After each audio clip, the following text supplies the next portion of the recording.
அன்பர்களுக்கு வணக்கம்.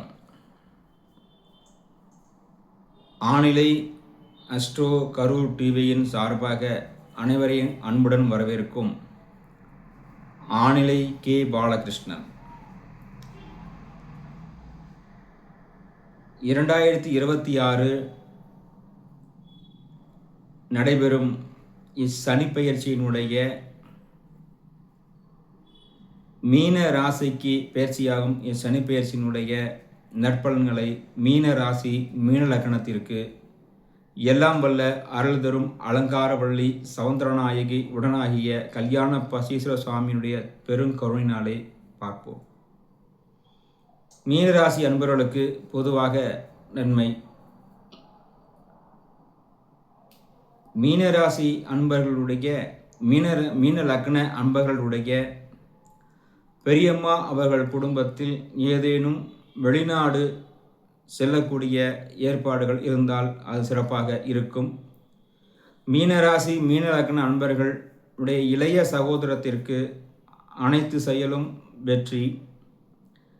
மீனராசி மீன லக்னத்தினுடைய அம்மா அவர்கள் தொழில் செய்து கொண்டிருந்தால் அவர்களுடைய தொழில் மிக சிறப்பாக இருக்கும். மீனராசி மீன லக்ன அன்பர்களினுடைய குழந்தைகளிற்கு மிக சிறப்பான காலம் இது.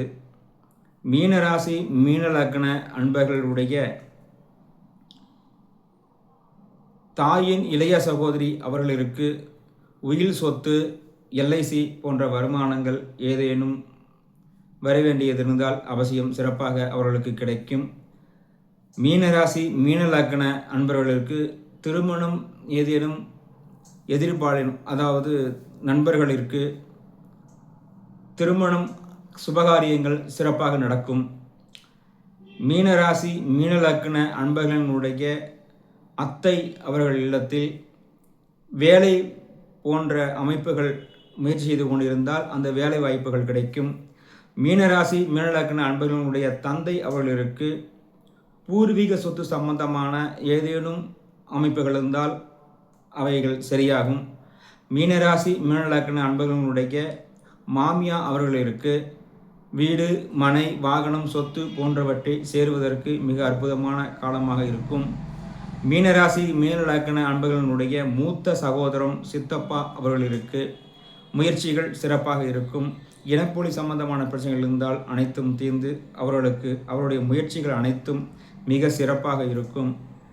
எல்லாம் வல்ல அருள் தரும் அலங்காரவள்ளி சவுந்தரநாயகி கல்யாண பசீஸ்வர சுவாமியுடைய தனிப்பெரும் கருணையினாலே 12 ராசிகளுக்கும் உண்டான நன்மைகளை இறைவன் தருவருடால் பார்த்தோம். இது அனைத்தும் ஒவ்வொருவருடைய தனிப்பட்ட ஜாதகத்தை வைத்தே நாம் இன்னும் மேலும் இதனுடைய பலன் ஒவ்வொருவருத்திற்கும் ஒவ்வொரு மாதிரி இருக்கும். அதை நாம் எந்த விதத்தில் நமக்கு சிறப்பு என்று நாம் ஆய்வு செய்து பார்த்துக்கொள்ள வேண்டும். அனைத்தும் எல்லாம் இறைவன் செயலே. முதல் வீடியோவில் மேசராசி வீடியோவில் கூறியது போல் அதை கண்டு இதனுடைய விளக்கத்தை தெரிந்து கொள்ளுங்கள். அனைவருக்கும் நன்றி, அனைவருக்கும் வணக்கம். எல்லாம் வல்ல ஜீவனகாரகன் சனீச சுவாமியினுடைய தனிப்பெரும் கருணை பெற்று எல்லாம் சிறப்புற இறைவனை வேண்டுகிறேன். நன்றி, வணக்கம்.